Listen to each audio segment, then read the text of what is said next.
آج آپ دیکھیے دنیا پرست بھی استقامت کا مظاہرہ کرتے ہیں، دنیا کمانے کے لیے، لوٹ مار کرنے کے لیے، کرپشن کے لیے، لوگوں کی جائیدادوں پہ قبضہ کرنے کے لیے ڈٹے ہوئے ہیں۔ یہ دنیا پرست اگر دنیا کی محبت میں ڈوب کر اتنی استقامت دکھا سکتے ہیں، کفر کے نظام کو چلانے والے کفر کے نظام کے دفاع کے لیے استقامت اگر دکھا سکتے ہیں، تو اللہ تعالیٰ ایمان والوں سے کہتا ہے وَتَرْجُونَ مِنَ اللَّهِ مَا لَا يَرْجُونَ، تم تو اللہ سے وہ چاہتے ہو جو یہ نہیں چاہتے۔ تم اگر اللہ کے طلبگار ہو، تم اگر آخرت کے طلبگار ہو، تمہیں اللہ کی رضا چاہیے، اللہ کا دیدار چاہیے ہے، تو یہ وہ سب سے بڑی موٹیویشن ہے جو تمام ٹیمپٹیشن سے ہٹا کر بندے کو اللہ کے دین پر، اس کے احکامات پر استقامت دیتی ہے۔ گویا اس ایمان کو بڑھانے کی جو قرآن سے ملتا ہے، جو رسول اللہ کی سیرت سے ملتا ہے۔ بی بی فاطمہ نے فرمایا تھا رضی اللہ تعالی عنہا، جب تمہیں مشکلات تنگ کریں اور پریشان کریں تو ابا جان یعنی محمد کریم صلی اللہ علیہ وسلم کو یاد کیا کرو، کیونکہ اللہ کے رسول نے فرمایا کہ جتنا مجھے اللہ کے راستے میں ستایا گیا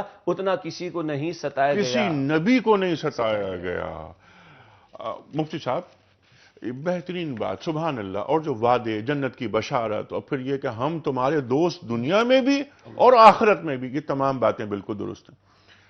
ہمارا ایمان ہے، قرآن کریم فرما رہا ہے ٹیمپٹیشن، رکاوٹیں کیا ہیں۔ میں یہ چاہ رہا تھا اس پر آپ تفصیلی بات کریں، لیکن میں چاہتا ہوں کچھ کال لے لوں پھر تاکہ آپ تفصیل سے بات کریں۔ جی السلام علیکم۔ ہیلو، السلام علیکم۔ جی وعلیکم السلام۔ مظاہر بول رہا ہوں میں کراچی سے۔ جناب مظاہر صاحب، کیا سوال؟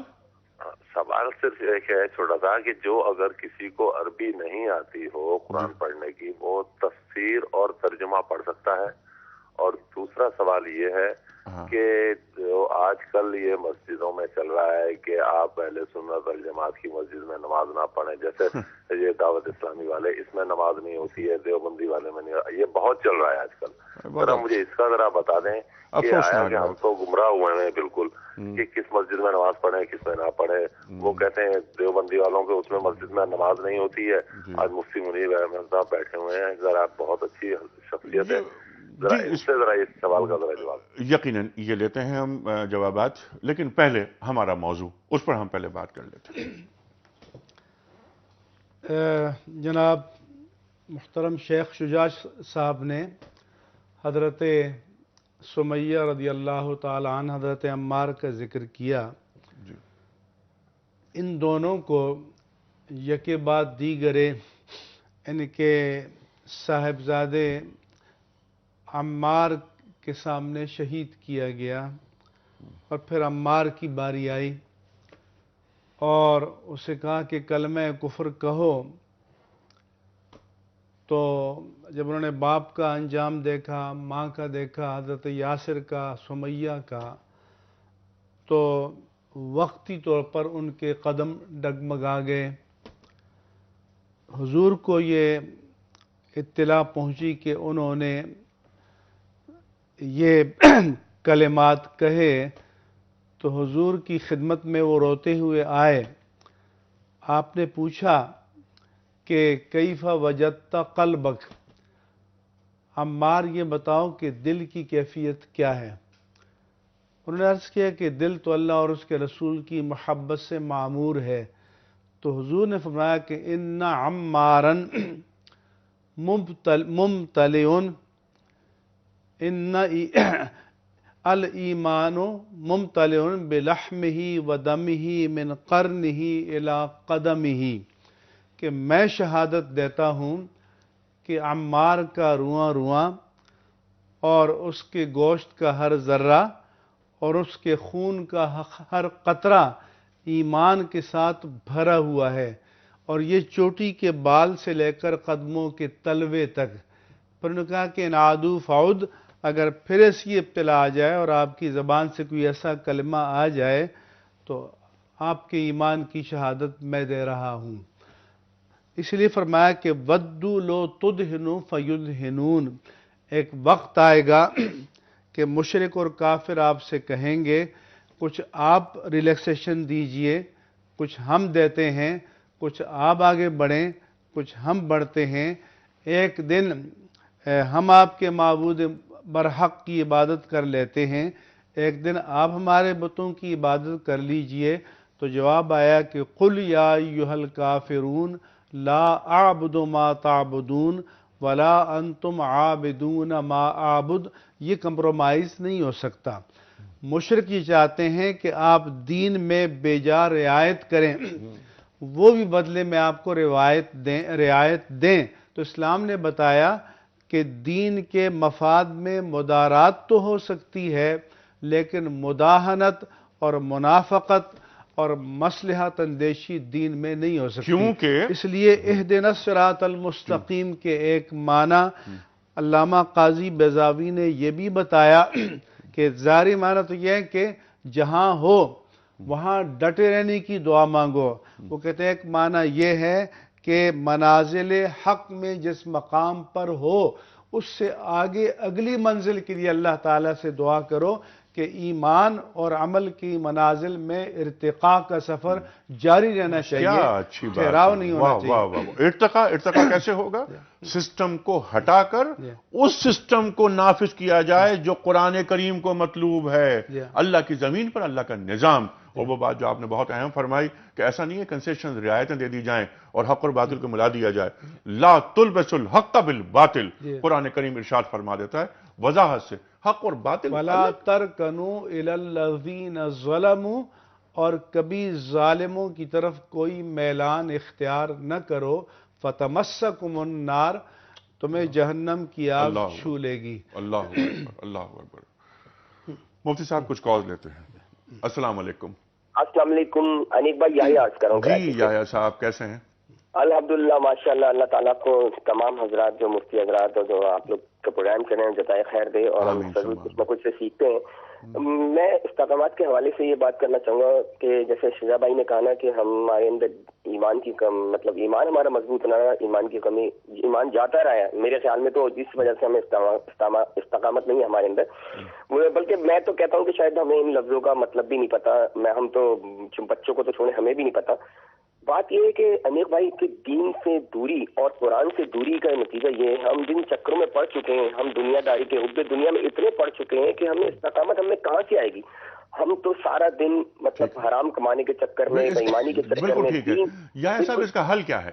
اس کا حل تو سر یہی ہے، ایک ہی ہے کہ ہم قرآن سے جڑیں۔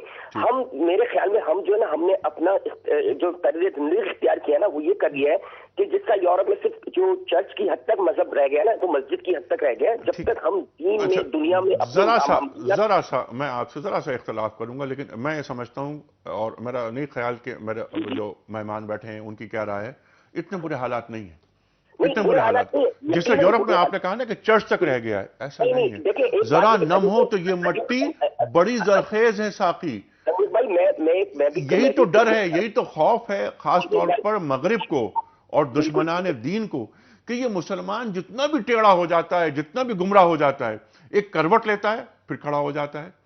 خاص ہے ترکیب میں قوم رسول ہاشمی، لیکن اس کا جواب ہم لیں گے۔ اچھا سوال ہے بہت آپ کا، لیکن ایسا نہیں ہے کہ ہم صرف اتوار کے اتوار مسجد چلے جائیں، یعنی جیسا کہ وہاں ہو رہا ہے چرچ میں، ایسا نہیں ہے۔ مسلمان اندر خون کے اندر کلمہ طیبہ موجود ہوتا ہے، چراغ محمدی جو ہے نا وہ روشن ہے، جو ہم بار بار اقبال کے ایک شعر پڑھتے ہیں کہ یہ فاقہ کش جو موت سے ڈرتا نہیں ذرا، روح محمد اس کے بدن سے نکال دو، صلی اللہ علیہ وسلم۔ کبھی نہیں نکل سکتی روح محمد، کسی پریکٹسنگ مسلم نہیں، میں تو کہتا ہوں وہ مسلمان جو کہ عمل پیرا نہیں ہے اللہ کے دین پر، اس کے اندر بھی سے بھی نہیں نکل سکتی۔ ایک شرابی، بدکار، زانی مسلمان کے سامنے گستاخی کر کے دکھا دے کوئی، وہ کھڑا ہو جائے گا، اور وہ جو عمل کرے گا وہ آپ جانتے ہیں کہ وہ کیا کرے گا۔ یہی ڈر ہے، یہی خوف ہے کہ دین کو سیکولر بنا دیا جائے، جس طرح دیگر آسمانی مذاہب یہودیت اور عیسائیت کو بنا دیا گیا۔ ان کے انبیاء پر فلمیں بنائی جا رہی ہیں اور ٹیسٹ کیا جاتا ہے مسلمانوں کو کہ مسلمانوں میں غیرت ایمانی ہے یا نہیں ہے۔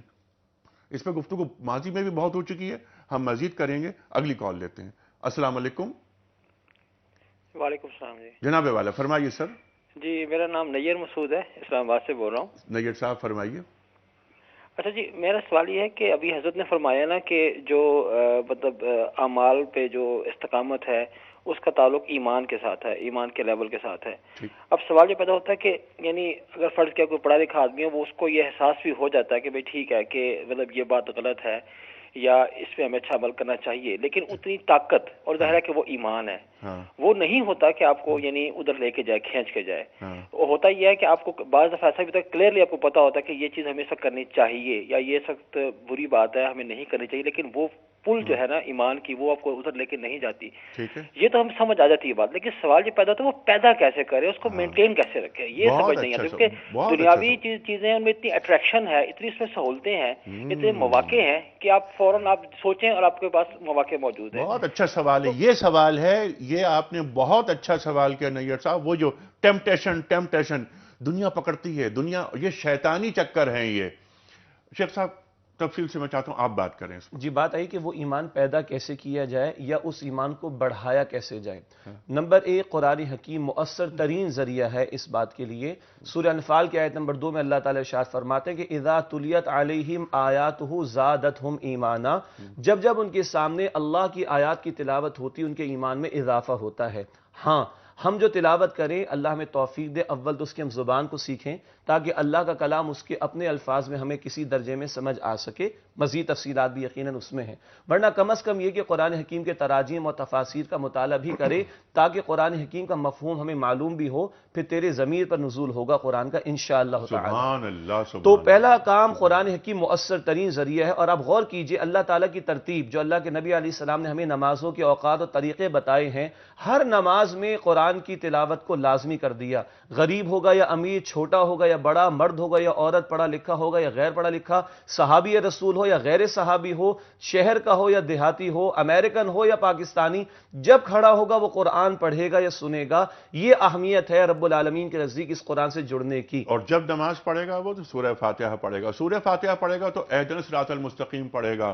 اور مفتی صاحب جو آپ نے فرمایا ہے کہ استقامت سیدھا راستہ اور اس میں ارتقا، ذرا ارتقا کی وضاحت کیجئے. دیکھیں جب حدیث پہلے پڑھی بھی گئی ہے کہ رسول اللہ صلی اللہ علیہ وآلہ وسلم سے سوال ہوا کہ ایک بات ایسی بتا دیجئے کہ پھر اس کے بعد کچھ اور پوچھنے کی ضرورت نہ رہے. تو حضور نے فرمایا کہ قل آمنت باللہ ثم استقم، کہ کہہ دو کہ میں ایمان لایا اللہ پر، پھر اس پر ڈٹے رہو اور کوئی اس سے انحراف نہیں ہونا چاہیے. اب اللہ پر ایمان لانے کے معنی کیا ہے کہ اللہ تبارک و تعالی کو جب ہم معبود مطلق، مختار مطلق اور قادر مطلق سمجھتے ہیں تو اس کے معنی یہ ہیں کہ ہم نے اپنے نفس کی خواہشات کو، اپنے نفس کی ترغیبات کو، اپنے نفس کے میلانات کو ہم نے اللہ تعالیٰ کی شریعت کی لگام میں دے دیا ہے، اس زنجیر میں باندھ لیا ہے. تو پھر اس سے ادھر ادھر نہیں ہونا چاہیے. یقیناً اللہ کی غلامی میں خود کو دے دیا ہے. لیکن ارتقا استقامت پہ میں ہوں، اس میں اگلی منزل ارتقا جو آپ نے فرمایا یہ ہے کہ جیسے فرمایا کہ ایک ہے نفس میں ارتقا، قلب میں ارتقا، اور ایک ہے روح میں ارتقا. تو نفس میں ارتقا یہ ہے کہ جب حق کو قبول کر لیا تو پھر اس پر نفس میں تزلزل نہیں آنا چاہیے. قلب میں ارتقا یہی ہے کہ پھر دل میں کسی اور کے لیے جگہ نہیں ہونی چاہیے. اس سے آگے ارتقا یہ ہے کہ پھر مشاہدہ ربانی میں کوئی حجاب نہیں ہونا چاہیے. اس کی ذات کے ساتھ تعلق جو ہے اس میں رب سے جو ایک انٹریکشن ہے، روحانی کنیکشن ہے، اس میں کوئی انقطاع نہیں ہونا چاہیے. یہی سوال میں رکھتا ہوں شیخ صاحب کے سامنے. استقامت پر اگر میں آپ ہم ہیں اور یہ اللہ تعالیٰ کا ہم سے مطالبہ ہے، لیکن اب استقامت کا دائرہ وسیع ہو رہا ہے اور ارتقا جو مفتی صاحب نے فرمایا، اور آپ مفتی صاحب نے ایک بات بہت ہی اعلیٰ سبحان اللہ یہ فرمائی بات کہ صرف بیٹھ کر دعائیں نہیں کی گئیں بلکہ میدان عمل میں جا کر سرکار دو عالم صلی اللہ علیہ وآلہ وسلم نے اپنے عمل کے ذریعے بتایا کہ دیکھیے یہ ہوتی ہے استقامت ذاتی اور پھر عملی شکل میں. جو زمین ہے اللہ کی اس پہ اللہ کا نظام نافذ ہونا ہے، استقامت کو ارتقا نصیب ہو رہا ہے. جی ارشاد. دیکھیے، میں نے ایک بات جو عرض کی تھی اس سے قبل، وہ ایمان کے حوالے سے جو بات آئی تھی وہ تو قرآن کے تعلق سے آئی. دوسری بات ذہن نشین رکھیے کہ ماحول کا بڑا اثر پڑتا ہے اس ایمان کے حصول کے لیے. نیک لوگوں کی صحبت انسان کو ایمان فراہم کر سکتی ہے، اور نیک لوگوں کی سیرت کا مطالعہ بھی، جس میں ٹاپ آف دا لسٹ رسالت مآب صلی اللہ علیہ وسلم کی سیرت مطہرہ ہے. جتنا ہم مطالعہ کرتے ہیں اس دور میں اپنے آپ کو کسی درجے میں لے جا کر دیکھنے کی کوشش کریں گے تو وہ موٹیویشن انشاءاللہ تعالی ہمیں بھی ملے گی. اب وہ جو ارتقاء کی بات آئی، حدیث شریف میں آیا کہ مومن کے 2 دن کبھی برابر نہیں ہونے چاہیے، اس کا ہر اگلا دن اس کے پچھلے دن سے بہتر ہونا چاہیے. رب کی اطاعت کا معاملہ ہو، رب کی رضا کے حصول کا معاملہ ہو. اب وہ جو آپ نے نظام کی سطح کی بات کی، ظاہری بات ہے اس وقت زمینی حقیقت یہ ہے کہ آج اسلام کو، جو ابھی سوال بھی آتا ہے کہ ریلیجن کی سطح کی شے بنا دیا گیا، جس کو مسجد کے کونے کھدروں کے اندر یا کہیں تعلیم و تدریس کے خانوں کے اندر محدود کر دیا جائے، اور اس کے بعد اگر تو کچھ ہو تو وہ اسلام کا کوئی سافٹ امیج یا معذرت خانہ رویہ تو پیش ہو، لیکن اسلام کی حقیقی شان کہ رب کی دھرتی پر اس کا نظام قائم ہو، اس کی بات نہیں کی جاتی.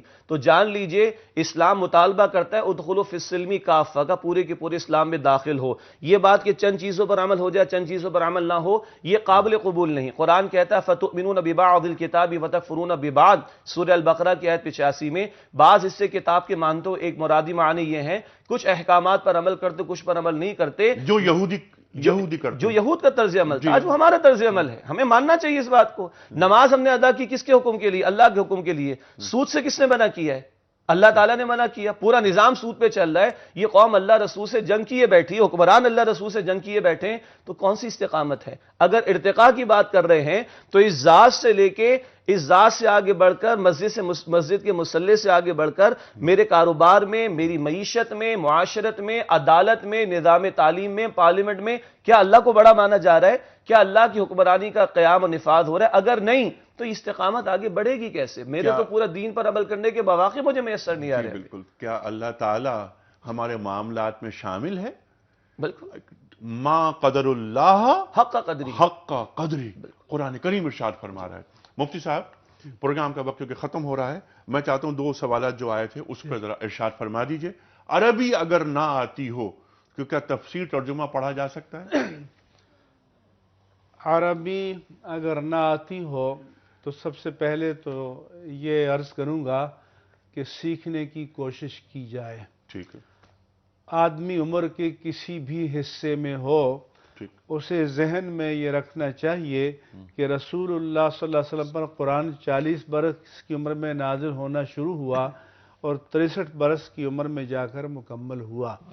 لیکن اس درمیانی عرصے میں ہم قرآن کو ترجمے اور تفسیر کے ذریعے سمجھنے کی کوشش کر سکتے ہیں. بالکل ٹھیک ہے. کہ یہ نہیں ہو کہ اگر عربی نہیں آتی تو ہم اس سے بھی پھر دور نہ ہو قرآن جائیں. سے رشتہ توڑ دیں، ایسا نہیں. بلکہ ہم اپنی زبان میں اس کے معنی اور مطالب کو سمجھیں اور اپنے عمل کے قالب میں ڈھالیں اس کو.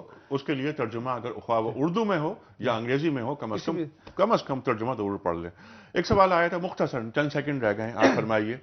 یہ مساجد اس پہ نہ جائیں، اس پہ نہ جائیں، علماء منبر سے یہ بات کہہ رہے ہیں، اس کے تعلق سے مختصر فرما دیجئے آپ. میرا خیال ہے کہ کسی مسجد کے دروازے پر میں نے تو لکھا ہوا نہیں دیکھا کہ اس میں فلاں شخص آئے اور فلاں شخص نہ آئے. ہم یہ کرتے ہیں کہ اپنی کمزوریوں کا ملبہ دوسرے پر ڈالتے ہیں، لہذا چلو تم کسی مسجد میں بھی چلے جاؤ لیکن نماز پڑھو، لیکن آپ یہ کہیں گے جو علماء نے یہ کر رکھا ہے، علماء نے یہ کر رکھا ہے، لہذا ہم نے اس راستے پر جانا نہیں ہے. لیکن میرا خیال ہے کہ ایسے واقعات جیسے آپ نے اس کو بالکل نگیٹ کر دیا، شاید ایسے کچھ واقعات جو کالر نے سوال کیا ہے، ایسے معاملات ہمارے معاشرے میں ہیں کہ جو منبر رسول کریم صلی اللہ علیہ وسلم پر بیٹھ کے علماء یہ فرماتے ہیں یہ مسجد، اس میں جاؤ گے نماز نہیں ہوگی، اس میں آؤ گے تو نماز ہوگی. اس رویے کو جتنا کنڈم کیا جائے وہ کم ہے. شیخ صاحب، برائے وصل کردن آمدی نے برائے فصل کردن آمدی. مولانا روم فرماتے ہیں تو لوگوں کو جوڑنے کے لیے آیا ہے، توڑنے کے لیے نہیں آیا.